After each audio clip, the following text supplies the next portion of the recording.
Assalamualaikum warahmatullahi wabarakatuh. Innal hamdalillahi nahmaduhu wa nasta'inuhu wa nastaghfiruh wa na'udzu billahi min shururi anfusina wa min sayyiati a'malina. May yahdihillahu fala mudilla lahu wa may yudlil fala hadiyalah.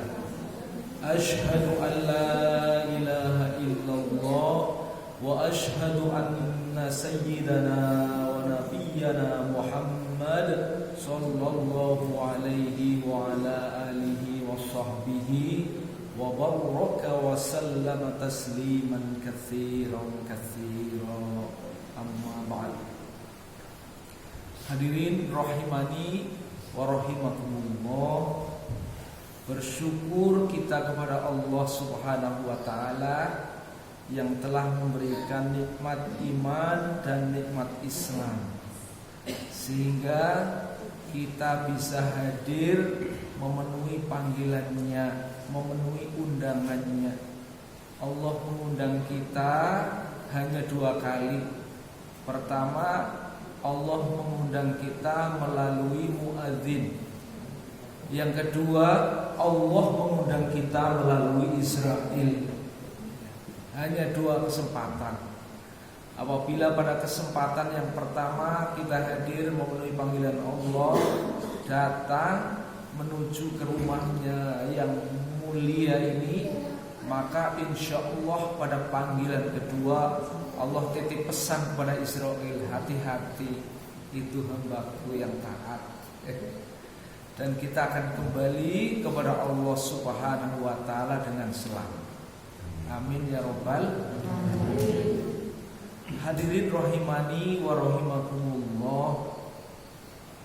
Kita hidup sebagai manusia.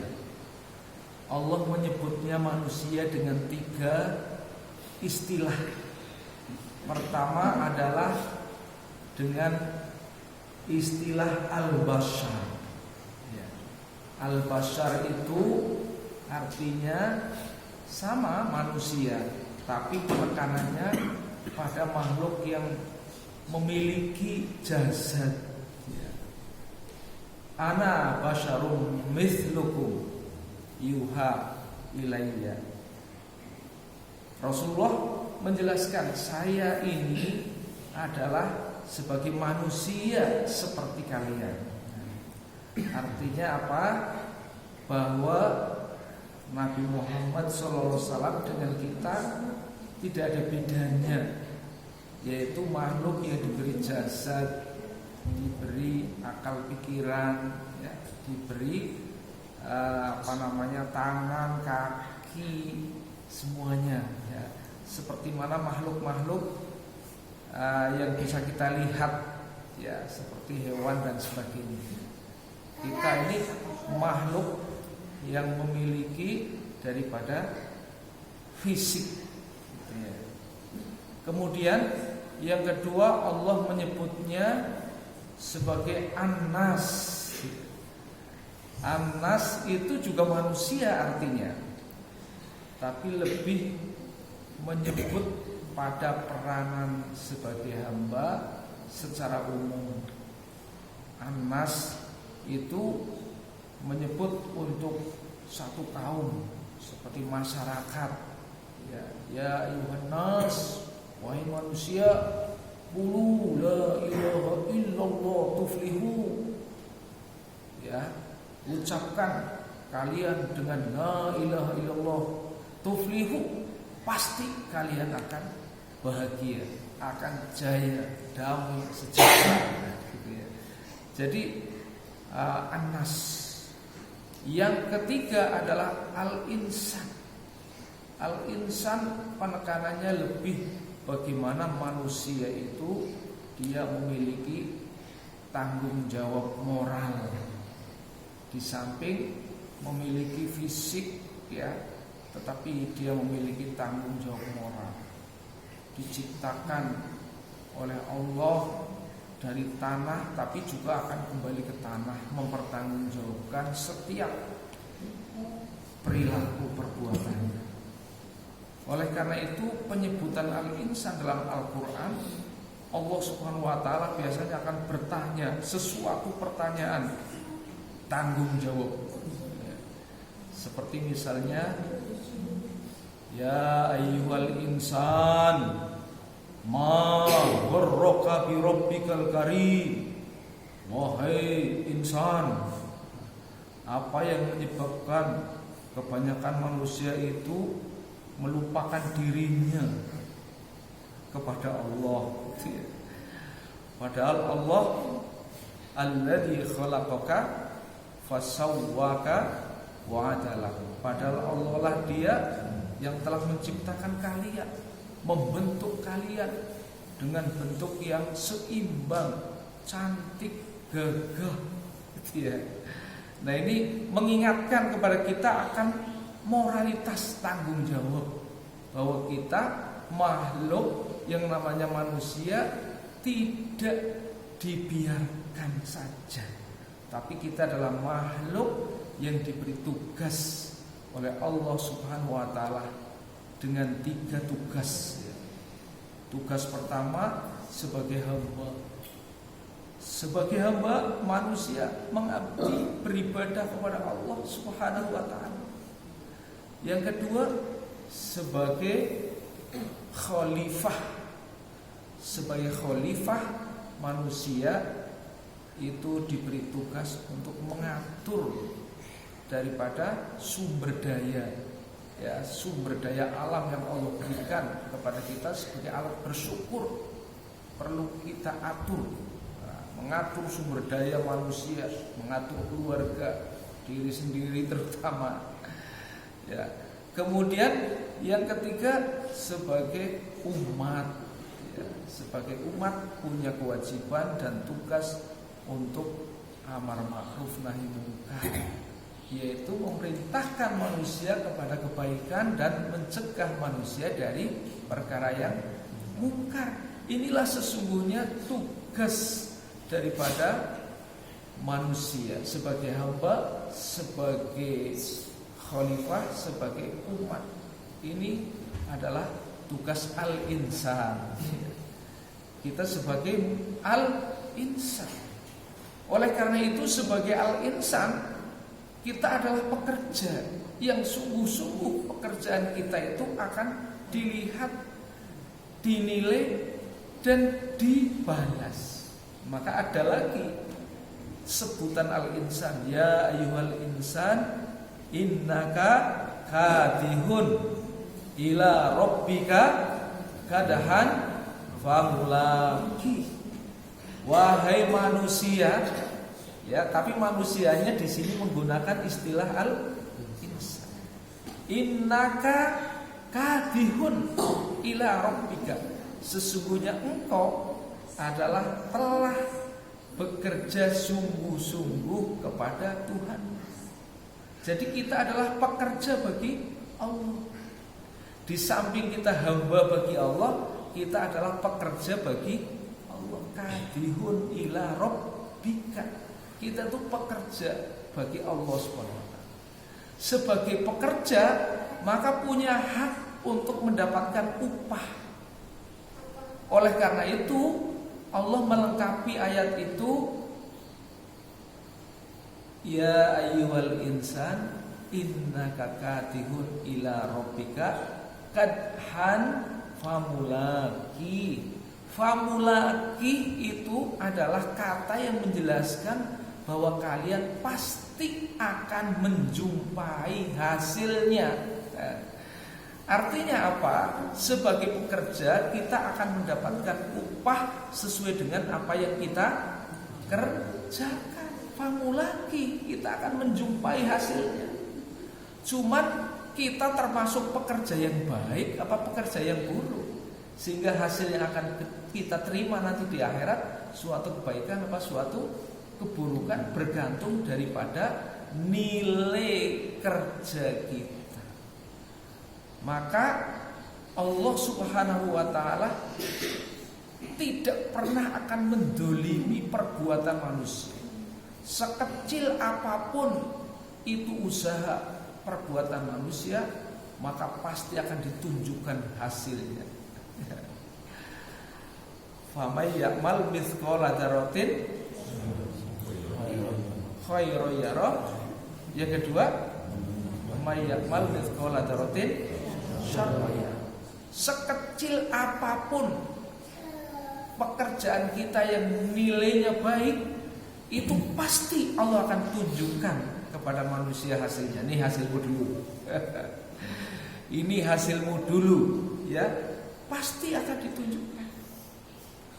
Oleh karena itu, fa amma man utiya kitabahu bi yaminihi fasaufa yuhasabu hisaban yasir. Kan gitu. Kebaikan yang kita lakukan, ya, ini berakibat, berdampak pada penerimaan hasil, ya, yang sudah tercatat di kitab-kitab Lauh Mahfuz, ya, yang disimpan di sana, yang suatu saat akan ditunjukkan. Fa amman utiya kitabahu bi yaminihi, maka adapun orang yang catatan amalnya diterima dari sebelah tangan kanan, fasaufa yuhasabu hisaban yasir, pasti dia akan mendapatkan hisab yang mudah. Hadirin rahimani wa rahimakumullah. Manusia itu nanti ketika kita hadir menghadap Allah Subhanahu wa taala akan dihisab, dihitung semua perolehan amalnya. Amal yang baik, amal yang buruk, semuanya dihitung dengan teliti, dan Allah tidak pernah akan mendoliminya. Dan Allah Subhanahu wa taala telah mencatat, yang catatan itu tidak pernah akan hilang, ditunjukkan kepada manusia setiap apa yang kita lakukan. Bahkan apa yang kita pikirkan saja sudah Allah Subhanahu wa taala catat, baru dipikirkan, ya, baru dalam benak. Itu Allah Subhanahu wa taala tahu apa yang ada dalam pikiran kita. Apalagi yang sudah kita jaharkan. Maka Allah tegaskan, lillahi ma fis samawati wal ardh. Bagi Allah, dialah Allah yang memiliki apa-apa yang ada di langit dan di bumi. Wa in tubdu ma fi anfusikum aw tukhfuhu yuhasibkum bil. Apa-apa yang sudah kita jaharkan maupun yang kita simpan dalam pikiran dan hati, aw tukhfuhu, ya, yang belum kita jaharkan, yang masih di batin, yang masih dalam pikiran, yuhasibkum bil. Allah akan hitung juga. Padahal pikiran-pikiran kita, batin-batin kita yang ada dalam diri kita, kira-kira banyak baiknya apa banyak buruknya? Hadirin rahimani wa rahimakumullah. Karena itulah amalan hati, amalan yang tidak nampak oleh mata manusia, tapi Allah menilai hati, ya, dengan standar ikhlas, ya. Itu berat. Oleh karena itu perlu dilatih bahwa Islam itu dohrun wa batinan. Memang kalau kita kembali ke usul fikih, al-Islamu yahkumu bid-dohir, wallahu yahkumu bil batin. Allah Subhanahu wa taala, Islam itu menghakimi perkara yang dohir, yang dapat diukur, ya, yang tampak indikatornya kan itu. Tapi wallahu yahkumu bil batin, tapi Allah lah yang menghukumi halal yang ada di hati, di batin, dalam pikiran. Ini Allah yang menghukumi. Manusia tidak tahu. Mungkin perbuatannya bisa sama, tapi hukum di sisi Allah bisa beda. Karena apa yang kita niatkan, apa yang kita pikirkan itu tidaklah sama. Ini hadirin rahimani rahimakumullah, maka betul-betul ini Islam membimbing kita kepada jalan-jalan yang baik, ya, jalan-jalan yang benar. Dan kita itu diberikan jalan yang baik, jalan yang benar, itu pun belum tentu baik dan belum tentu benar menurut pandangan manusia. Karena manusia diberi keterbatasan pikiran dan juga diberi hawa nafsu. Kadang-kadang karena tidak mudeng, kadang-kadang karena ego gitu ya. Jadi wis ngerti kalau itu bagus, tapi egonya lebih menang ya. Atau kadang-kadang memang tidak tahu gitu ya. Allah yang menghukumi. Hadirin rahimani wa rahimakumullah. Ini pentingnya kita belajar jadi manusia. Walaupun Allah Subhanahu wa taala telah menciptakan kita dari kecil sebagai manusia, tapi tanggung jawab sebagai insan ini mungkin belum wujud ya. Oleh karena kita berlatih sebagai jadi manusia, berlatih sebagai al-insan ya. Supaya ada tanggung jawab moral dalam diri kita, bahwa kita diciptakan oleh Allah di dunia, tidak akan selamanya di dunia. Kita pasti akan mati. Percaya ya mati, tidak percaya ya mati. Mendingan percaya kan? Ya, percaya ya akan nanti menghadapi sidang pengadilan Allah di Qadhi Rabbul Jalil, di mahkamah pengadilan. Tidak percaya, kita juga akan menghadapi mahkamah peradilan Allah.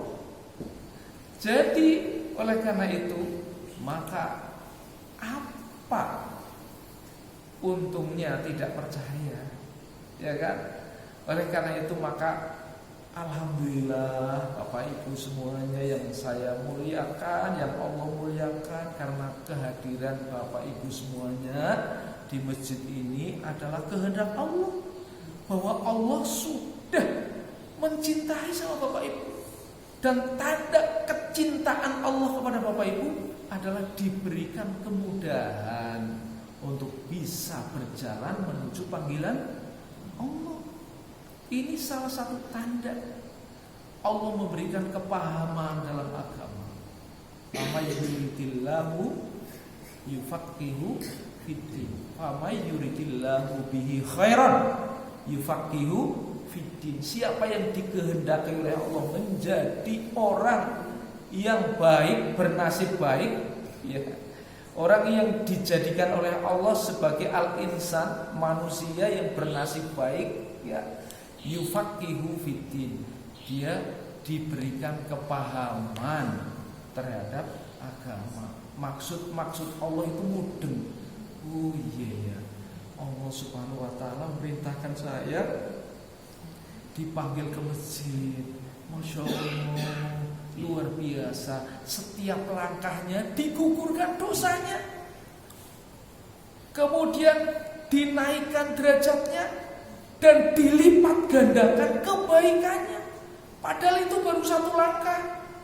Kalau Bapak Ibu kesini ada 100 langkah, berarti 100 dosa yang telah dihapuskan, 100 derajat yang Allah tingkatkan, dan 100 kebaikan yang akan dilipat gandakan.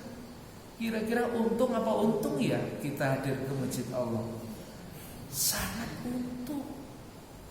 Belum nanti Allah kasih keberkahan ya di dunianya. Masya Allah, Allah kasih keberkahan ya, luar biasa. Bisa berjumpa dengan sahabat-sahabat tetangga yang lain ya, bisa medan bareng. Itu barokah, itu baru rumputnya. Kalau kita nanam padi, kan tidak hanya padi yang tumbuh, ya kan? Padi tumbuh, tapi juga rumput juga tumbuh, ya kan? Jadi kadang-kadang rumput yang tumbuh itu melebihi daripada rumput yang biasa. saya itu nandur lombok, ternyata tidak hanya lombok yang tumbuh, tapi ada nyimpluan. Contoh, padahal saya lagi butuh banget nyimpluan. Itu ya. Padahal nyimpluan itu salah satu herbal yang sangat dicari orang ya, karena nyimpluan banyak manfaatnya. Nandur lombok ya toko, alhamdulillah dapat nyimpluan lah gitu. Akhirnya nyimpluan itu kan gitu ya, kita bisa panen ya. Seperti itu. Bapak Ibu ketika akan nikah tujuannya apa? Kan memperoleh istri atau suami yang soleh atau solehah ya, mendapatkan seorang suami yang dapat menjadi imam. Tapi yang kita terima tidak hanya suami atau istri, tapi ada kado-kado juga ya kan, ada kado ini kado itu. Begitu juga kita niat ke masjid, ke musola, niatkan karena Allah, maka Allah lebih dari memberikan lebih dari seperti yang kita niatkan ya. Kalau kemudian dapat minum, dapat sembako, itu adalah fadilah saja ya, fadilah saja.